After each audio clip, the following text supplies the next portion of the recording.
Miri vostè, que es tingui que pagar 181 milions mitjançant un deute, un crèdit ICO, ens indica que d'això de tenir els problemes resolts i adelantar-se la crisi, res de res. I que d'aquests 181 milions, 87,5 no tinguen consignació pressupostària, ens indica que és encara molt més greu. Nosaltres anunciem que votem en contra del pla d'ajust, encara que ens alegra que es paguen les factures d'una vegada, perquè hi ha moltes persones que per no pagar-se durant mesos, anys, aquestes factures estan passant greus problemes econòmics.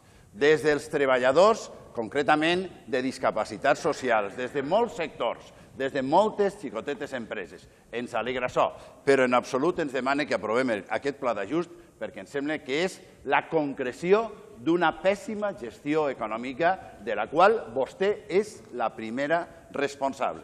I com que vostè ha parlat concretament de l'anteprojecte de llei de transparència, em va permetre que jo li llisga un article que diu, article 25, infraccions en materia, perdón, en castellano, en materia de gestión económico-presupuestaria. Constituyen infracciones muy graves.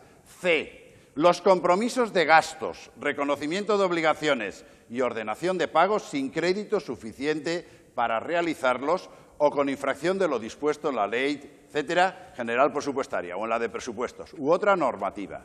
Vostè demana 87,5 milions sense consignació pressupostària.